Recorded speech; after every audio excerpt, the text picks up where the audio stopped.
guys? Welcome. Sports with Life podcast. Edgar Mr. aka Rodriguez here back. It's been a while. I'm trying to do as much as possible. A little busy at the time. But we have a lot to unpack from this weekend. Sports in general, just a lot of stuff happened this weekend. And let me just start off real quick by, I guess, thanking sports, right? Sports creates friendships. It creates outlets to get away from the outside world. It creates, sports is can be for anybody, really. I love it, man. Just weekends like this makes me, it makes me happy. I had a whole lot of fun Saturday. Starting out early, UFC Saturday, college football, obviously. Playoff baseball, obviously, I followed the Padres, as you could tell. Didn't have a good weekend there, but it was still very enjoyable. Very good games, very fun to watch. Yankees lost, so that's good. I don't know anyone who really likes the Yankees, to be honest with you, around my area. What else? There's definitely was there boxing on this weekend? No, that was last weekend. Soccer, Premier League, MLS playoffs. We got, as of like right now, we got Champions League going on right now, and there's a lot going on. It's a good thing to have right now, especially around this time. Basketball, Nuggets started off a little bit rocky. Won the next two games and got beat up last night. Don't know what happened, but because obviously if you're in Colorado, it's hard to watch the Nuggets locally because of BS that I've talked about before, and it's still going on. Doesn't matter. But then you also got cool stories like PJ Walker, Tyler Heineke. Was it Taylor Heineke from the Commanders.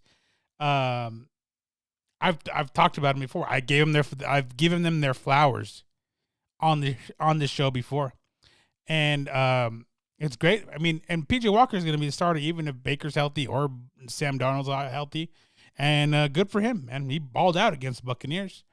Isn't that crazy how that works out, right? Robbie Anderson's gone. Christian McCaffrey's gone. And all of a sudden they're a good team, which is, crazy, right? Because, I mean, you look at Christian McCaffrey, unbelievable running back, unbelievable player, was definitely the focal point of that offense, and probably was too much of a focal point. And didn't let a whole lot of other people shine. And now look at this. PJ Walker from the XFL, Heineke from the XFL as well, balled out against they beat. I'm trying to think without. I'm old. I'm pushing. Don't worry about it. What I'm pushing. Washington beat Packers. Aaron Rodgers. I don't know if we're looking at two age quarterbacks in Aaron Rodgers and Tom Brady, because both of them mold. Obviously, Tom Brady was retired. Aaron Rodgers definitely had retirement on the table if terms weren't met, and maybe they should have taken it. They are not in good. They're not in good standings, literally and figuratively, with with the team. Not saying that they're the bad part of the team. I mean, you look at the Buccaneers. The offensive line has to be switched around quite a bit. And to be honest with you, Tom Brady's, for 45 years old, 45, 46. I think it's still amazing what he's doing. And he still throws a rock. So he throws the pill pretty well. Mike Evans let him down this weekend, dropped a wide open pass, would have been in a touchdown. No one would have been in a touchdown. No one was around him. Drops it. Unlikely like Mike Evans. That could have changed the game.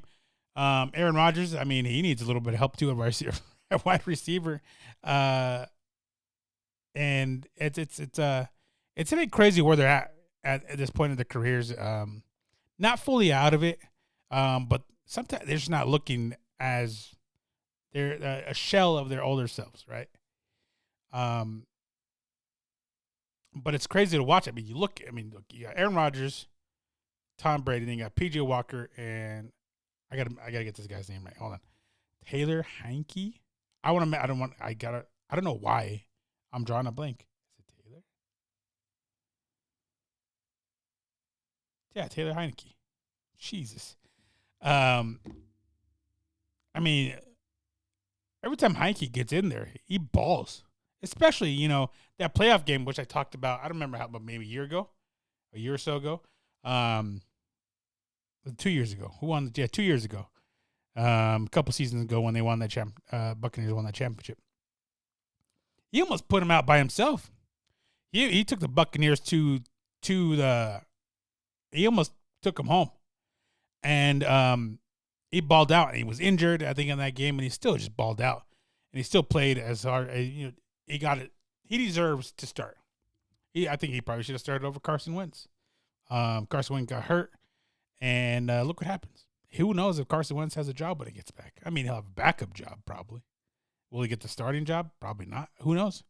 You guys know Riverboat Ron. He'll throw the dice. He'll hit on 7. He'll hit on 17. He doesn't care. Yeah, little blackjack reference there. He'll hit. He's that ballsy.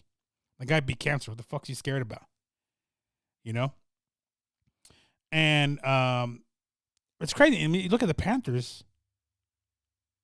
Defensively, they played well against the Buccaneers, and then they without losing Matt Rule, no Baker, no Sam Darnold, no first round picks. PJ Walker's in, no Robbie Anderson, which really he wasn't doing much anyways. No Christian McCaffrey, Chuba Hubbard, Chubba Bubba, came in, picked it up. Devonta. Is it Foreman or Freeman? Is it the Freeman? No, Foreman. Devonta. I'm going to call him Devonta because that's his name. And they all picked it up, and it was a team effort with a backup quarterback, like a third-string quarterback, and then also a backup coach, second-tier coach. Not second-tier coach, but an interim coach. There we go. It's pretty crazy, right? These are the type of stories this is what you should show kids. It's like, hey, these guys weren't first rounders. These guys grinded to get there where they're at. Your dreams are never over. It's good stories. These are good stories, and people should watch this more intently. I mean, it's cool to watch. I think it's cool to watch the underdogs, the forgotten guys, right?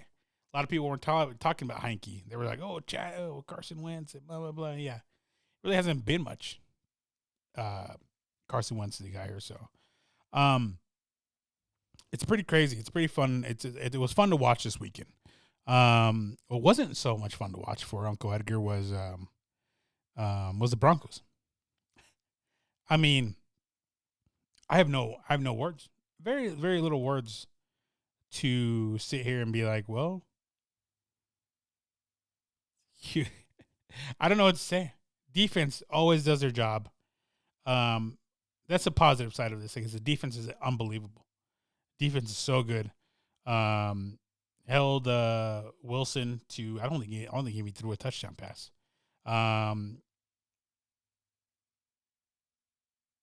Breece Hall broke for that one banger. Was 62 yards for a touchdown. That killed the Broncos. And that killed it. And that was the only thing. I think that was the only bright spot for that offense.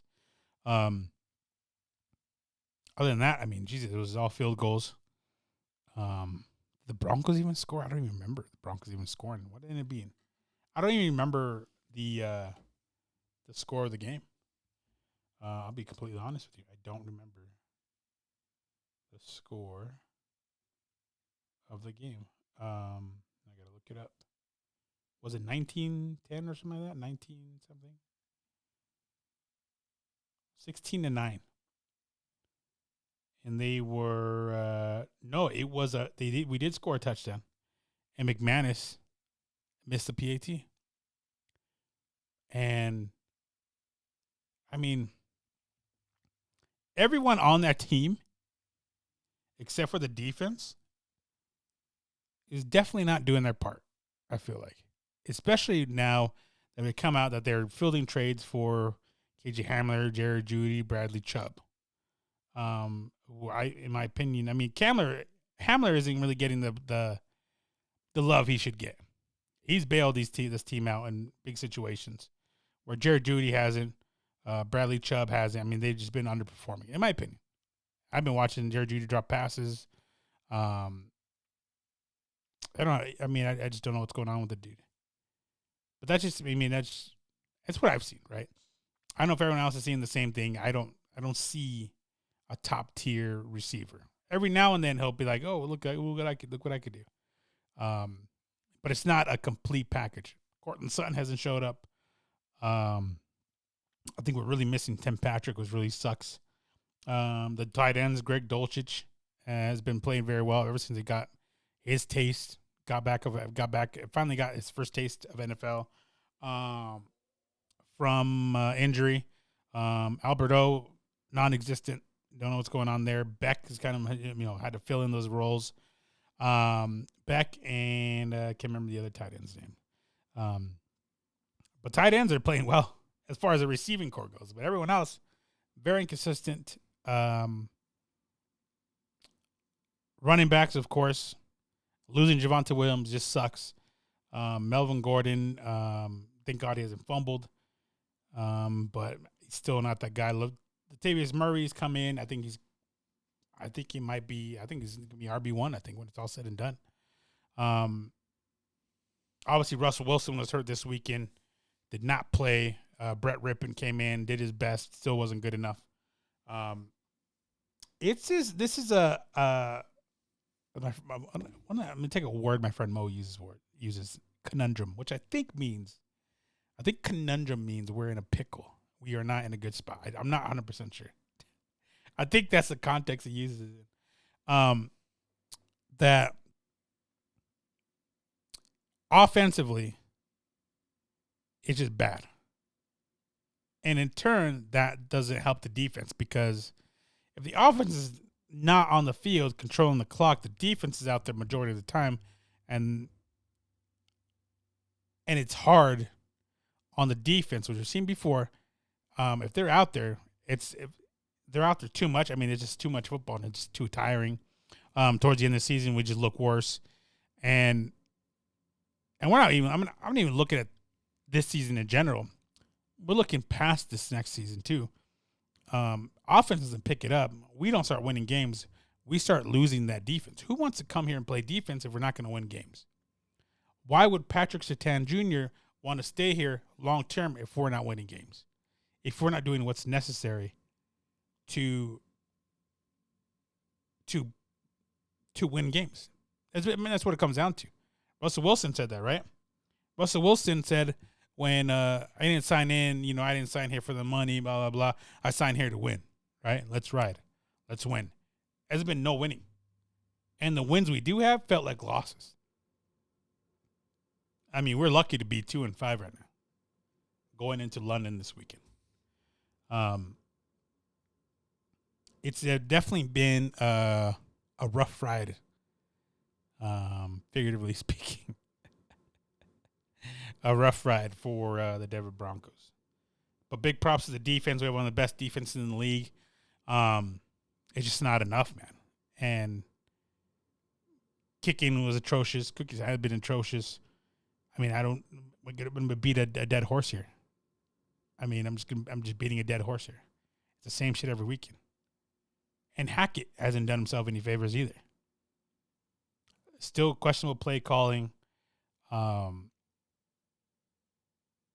I feel I'm kind of still surprised, really, to be honest with you, that he still has a job. I feel that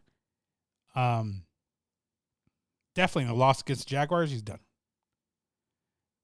After this weekend, it was kind of tough to. I mean, I don't ever want to see someone lose their job, especially in his tenure, But not a whole lot of changes are being made week to week. He started his press conference, post-conference, by saying, "Oh, I'm tired of losing. It's every week is the same thing." Yeah, of course it is. Let's make some changes. You haven't made a whole lot of changes other than the quarterback, and you kind of had to make that change. And from my understanding, too, though, And shout out to George Patton as he tried to make a move for Christian McCaffrey. I guess the package wasn't good enough, or he didn't want to come here. I don't know what the deal was. I'm sure he did. I'm sure he did make a move for Christian McCaffrey because why not? Right? We need help at the running back position. We need help at quarterback. We need help at receiver. But what can you change there? I think if you are to make moves, because if we still have a trade deadline, I mean, people are saying there, well, just go pick up Sean Payton. You can't just pick up Sean Payton, right, as a coach. Saints own the rights to Sean Payton because he retired with them with a little bit of contract. I think 1 year left in his contract. So there has to be a trade.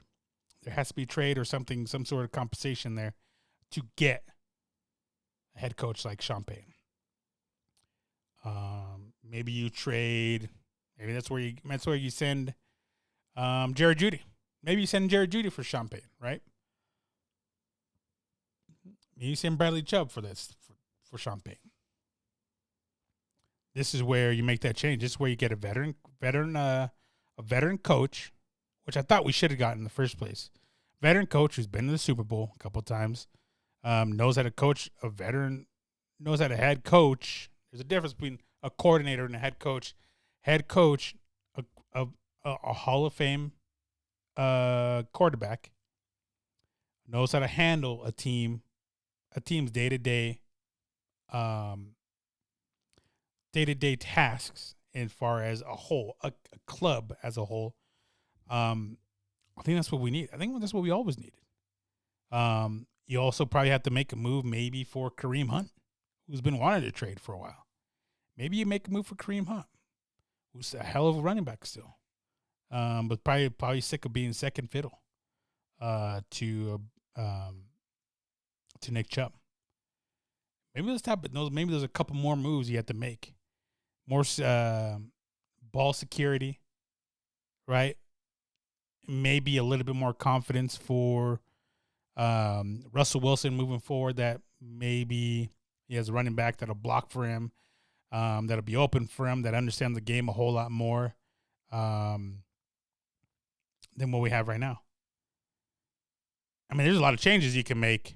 There's a lot of player personnel changes you can make, but if the coaching isn't there, I mean, it takes, I've said this before, it takes a village. And I'm erring on the side of optimism that it takes time to build a team, right? I think 3 years, 2 years minimum, 2-3 years, right around there, for everyone to gel together. And this team was kind of put together last year. Defense is on their part. Offense is where we're struggling. I mean, and that ultimately all comes down to what the head coach, even the quarterback as well. Decision making. So we need better decision makers. I guess that's what he comes down to. So who knows? Who knows what happens moving forward? And I hope we go across the pond and we get a W. That's what the only win I think the Jaguars got last year was in London. And I don't remember who it was against. Maybe it was the Saints. I can't remember now. But they got a dub last year. And I think that was one and only dub they got last year. So we'll see what happens. As a Bronco fan, not good. Not good. What other interesting games happened this weekend? We talked about the Packers, Commanders, Bucks, Panthers. Oh, what about the Giants? Giants are what, 5-6-1? 6-1. And I talked about them last podcast, the one I did, and it's a pretty crazy story. No one counted them in. No one had them, doing anything. Now, if I'm not mistaken, I think they're first in the East, right? Is that what we're in? Is that what they're in, the East? NFC East? Or are they second to the Cowboys? Let me see the standings here.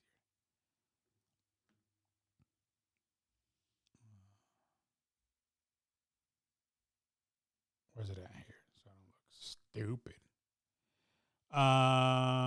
No, they are. Oh, shit. See, the NFC East is what the AFC West is supposed to be. they just flipped here, man. Um, Eagles 6-0. I have my glasses on. 6-0. Giants 6-1. Cowboys 5-2, and then the lonely Commanders 3-4. It's pretty crazy, right? No, who saw this coming? I don't think a whole lot of people saw that coming. Jalen Hurts has done a good job, which I mean, I'm not surprised. Obviously, Boomer Sooner, Oklahoma Sooner here. I've seen what he can do, and for some reason, everyone's writing him off. Trade Jalen Hurts. Trade him. He's playing unbelievable. AJ Brown's playing unbelievable. Devonta Smith as a whole, the whole team as a whole. You got Goddard. That defense playing well. Coaching wise, they're doing well. So, I mean, almost halfway through the season, pretty much halfway through the season, they're the only undefeated team, the best team in the league right now, followed by the Giants. Cowboys are playing well. Cowboys are getting the win. They got Dak Prescott back. Yeah, that's crazy. I mean, I didn't think this was going to happen. I didn't think that the Giants were going to be worth the shit. I thought Saquon Barkley would be hurt by now. Quadzilla. Is that who they call Quadzilla? Is it AJ Dillon or him? They both have ridiculous quads and probably got. Yeah, I'm not gonna go that far.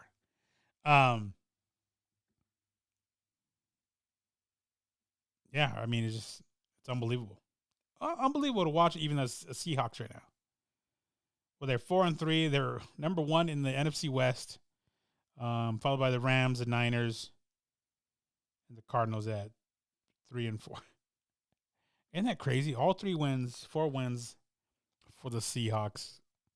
Honestly, they shouldn't have won the first game against the Broncos, but here we are. Football, yeah. Football is always amazing to watch every weekend. Football and football. But Saturday, yeah, I got to watch UFC early in the morning. My breakfast had a little bit of brunch episode, right? Started about 10:30 my time. Was it the main card? No, it started earlier than that. The prelim card started at like 8 or something like that, 8 or 9, and then the main card started at noon. It was pretty fun. Obviously, the big takeaway from that, I mean, the big thing from that was Makhachev beat Oliveira handedly, right? I think Oliveira got a little bit careless, got wrecked with the right, got dropped and choked out with the arm and head choke, arm and head triangle, whatever you want to call it. The second round and got the dub and got the win. And I thought Oliveira was going to be probably a little bit more dominant than that, but that's how it rolls sometimes, man. I don't know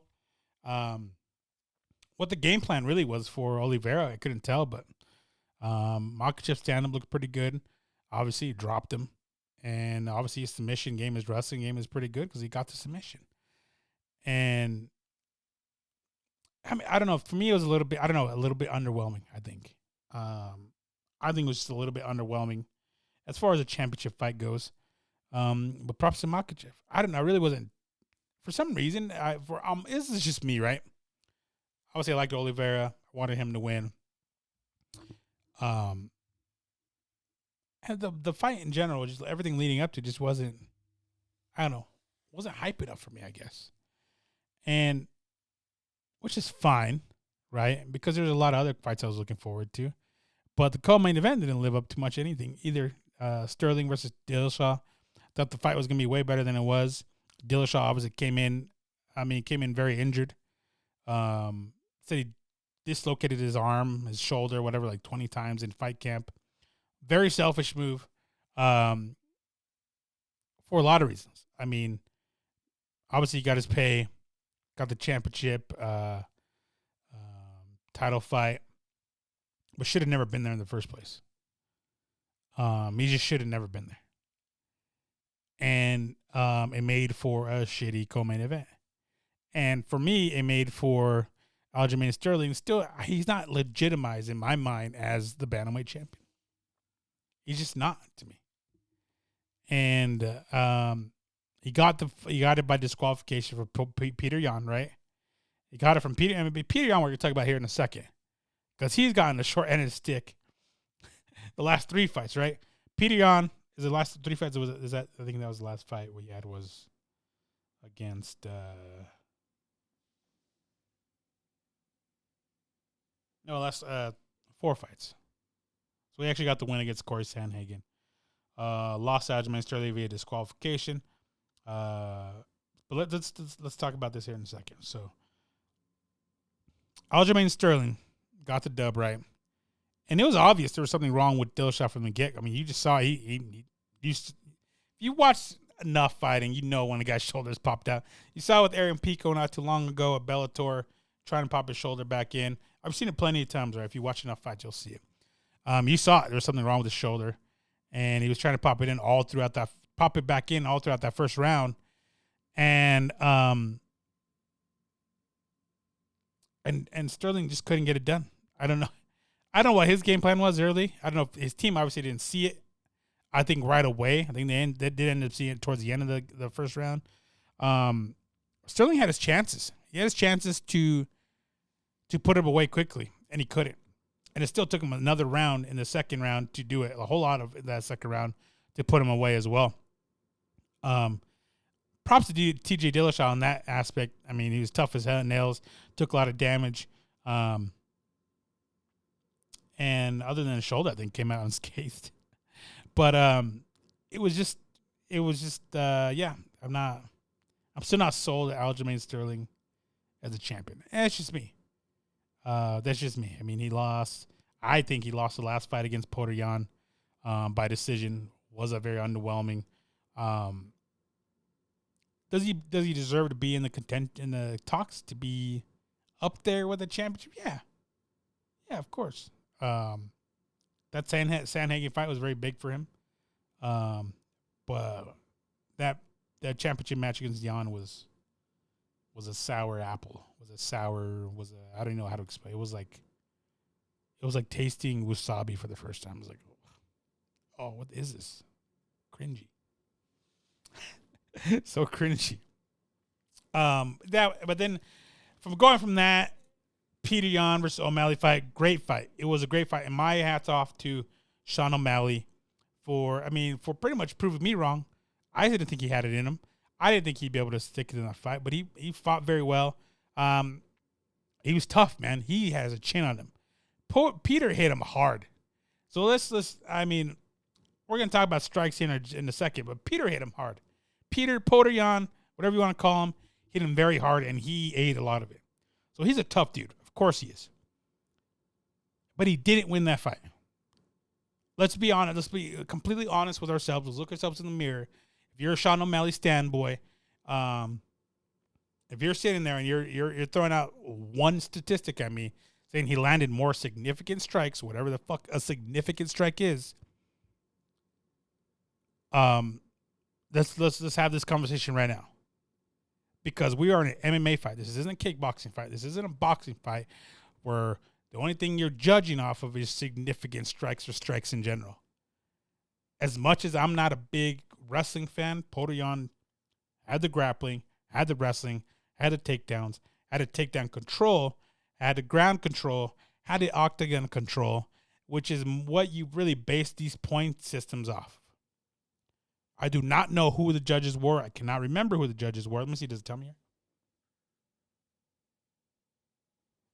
Here we go. I got to pull this. Hold on. I got to make it bigger. I don't have my damn glasses on. Let's see here.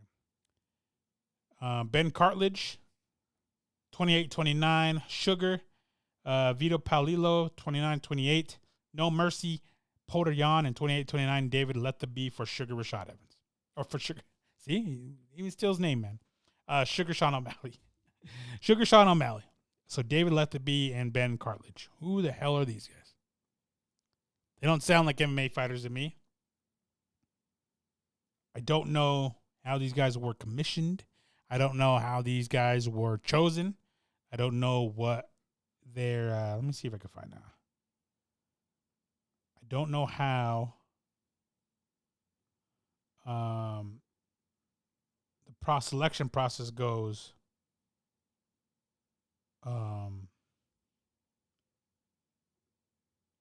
for this Ben cartilage. So he's done UFC fights before.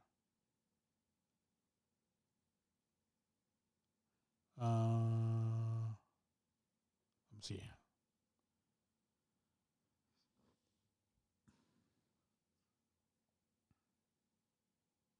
That's crazy. They actually do have like a stat thing for him.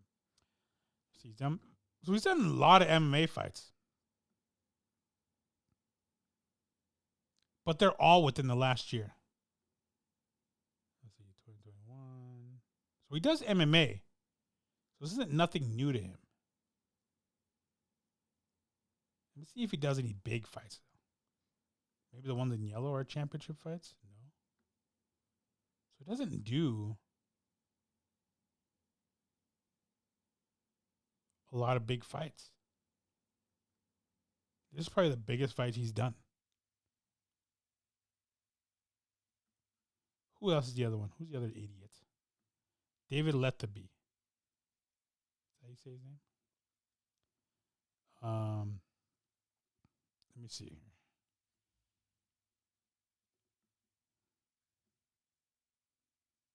Cool. I didn't know you'd had this. Now we can. I'm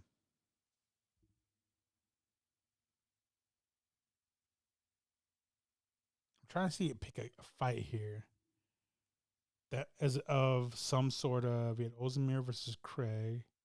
I mean, that was kind of.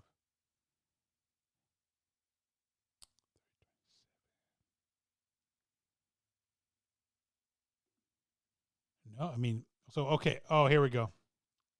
Yeah, no, he was Peter Yan versus Sandhagen he's done a Yan fight before. But that was kind of Peter Yan, if I remember right. Fought very well. Chiesa versus Magny. So not big fights aren't really his. I mean, he had Whitaker versus Cannonier, but that was kind of, I don't know. Brian Ortega versus T City. You really need to be judged. I mean, Stevie Wonder could have seen that fight. Yeah, I don't see a whole lot of fights within the last year or two that are of some sort of significance. And let me see if he did any other fights. He did that Chikagan, Fioro, 29-28, Krylov, Ozdemir, Petrosian versus Dobson. He did that one this weekend. 28-28. He had Rosa. And I didn't watch that fight, so I don't know. Yeah, I don't know. I do not get how. I mean, you could give one round. I'd say you give one round to O'Malley for sure. Probably that third round, I think. No, I mean, I just don't see. I mean, I'll watch it again, but I just don't see how Petr Yan lost that fight. And I'm seeing I'm on Twitter. A lot of professional fighters as well are like, "How did O'Malley win that fight?" Professional fighters. How did O'Malley win that fight? O'Malley knew he didn't win that fight. Let's be completely honest here. And when I heard Dana, like a little bit, it was a little bit more. How do I say this? It was a little bit more sus, especially when Dana White was like, "Oh, I could have had it either way." Dana White has watched these fights so many times, and I don't know how anyone could sit there and say that O'Malley won the fight. I just don't get it. And if you're sitting there bringing up significant strikes, once again, there's more to fight. There's more to MMA than just striking. And I'm not I love the knockouts. I love making it exciting. But when there's wrestling and then there's what Petr Yan did, right? Grappling, the takedowns. They were exciting takedowns. It was exciting from the fight. I mean, you got to have someone like O'Malley to have a good fight like that too. And it was just an exciting fight. It was a good fight, probably fight of the year so far. I don't know, maybe. I can't think of anything else off the top of my head. Yeah, I can't. But it was great. It was great. It was a great fight. Let's not take away from the fact that it was a great fight, but a bad decision. Let's just leave it at that. Great fight, but bad decision. And I, what do you do? What do you do with Peter now? Right? What do you do with Peter Yan right now? Like, where do you put him? You take him back. He didn't lose his last 2 fights. I don't think he lost his last 2 fights. He shouldn't be in this position, right? He should be having another rematch with Aljamain Sterling. Number 3, right? I think that's where you're at. I mean, I think it's just something has to change with the judging. I've been trying all weekend. It's Tuesday now, so I've been trying all weekend to find the words to describe what we do here, and I just can't find them. I mean, what is the process of getting former MMA fighters as judges? I know Frank Trigg. I think Chris Lieben has done it before. I mean, do you change the rules, make them a little bit more clear cut? Do you go all pride and judge the whole fight as a whole, or do you still go round by round? Do you do live scoring? Do the judges have to put up their scores after every round? I think they did it once. If I'm not mistaken, they did it once somewhere. I want to say maybe it was Bellator, like Oklahoma or something like that. I can't remember where. I can't remember what, but they did do it once. I think it made a difference. But what do you do? I mean, there's a lot you can do, and keep in mind, it's not the UFC. It's not the UFC that determines that. It's the state. It's by state. It's a state commission. It's pretty much how it works out. It's state by state rule. It's kind of stupid. There's a lot of universal rules, but there's also rules they add on per state. Like I think there's some states where you can't foot stomp. But for the most part, you are able to foot stomp. Obviously, you can't soccer kick right now. To the head to the downed opponent. Do you add knees and striking to the ground? I mean, what do you do? I mean, it's so difficult. There's so much stuff you could change, but what's the changing process? I mean, we're living by pretty much prehistoric rules here, boxing rules that do not apply to a mixed martial arts fight.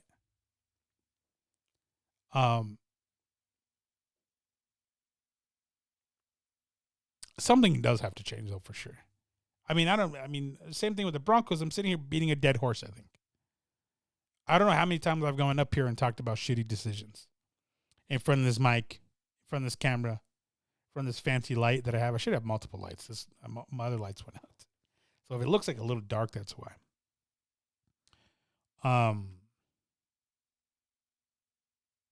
Where do you go to start something like that? Petition? People don't give a shit about petitions.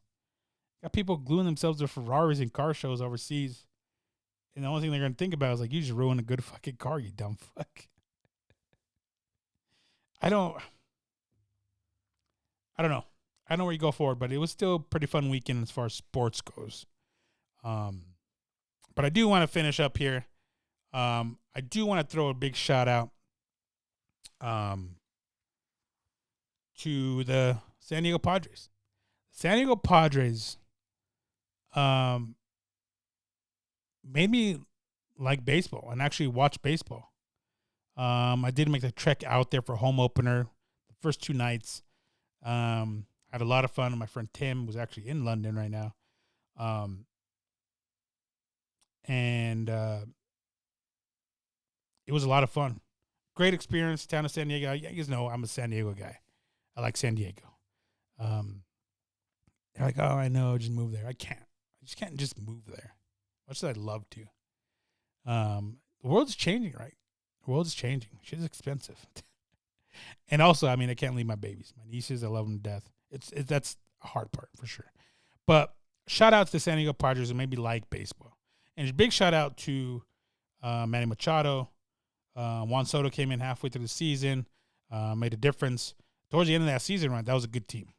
A good team, obviously, because they made it all the way to the NLCS against the Phillies and had good shots to beat the Phillies.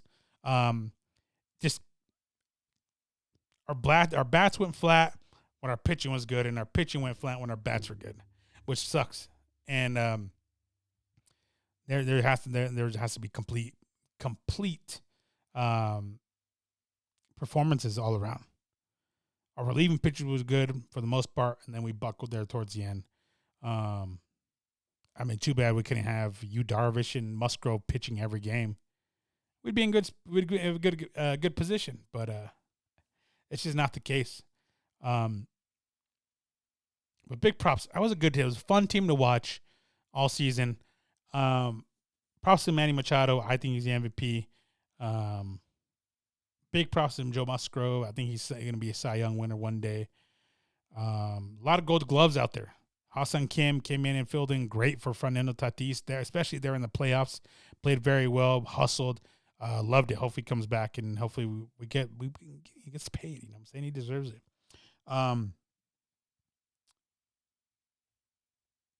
Who knows what happens next season, but I'll definitely be there.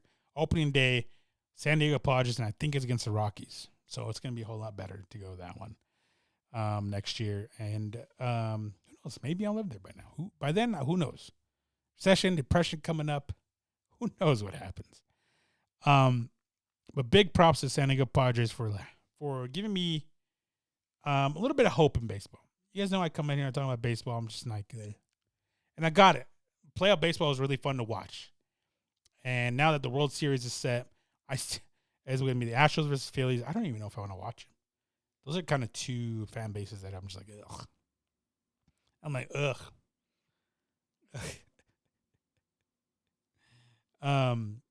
But thank you to the San Diego Padres, and hopefully, hey, maybe they fly your boy out to a game, right? Who knows? That's it, man. That's all the breath I have in me right now. A lot of stuff to cover, right? I mean, I could talk about Manchester United, their great performance. They should have won that game. Champions League football is on today. Champions League soccer is on, actually starting here pretty soon. World Cup is right around the corner. A month from now, a little less than a month. What is it? We're about 25 days out from the World Cup, if I'm not mistaken. About 25 days out from the World Cup. And basketball is full swing. So a lot to talk about here pretty soon. I mean, as far as basketball goes, I'll probably bring it up eventually. But I tried watching basketball this weekend. I couldn't, man. I watched the fourth quarter of the Denver Nuggets and the Golden State game because it happened Saturday night. I think it happened after the Padres lost. So I was like, I got to watch something else too. Keep my mind off. Shout out to the MVP. I think he's on like 3, maybe 2 triple doubles already on the season in 4 games.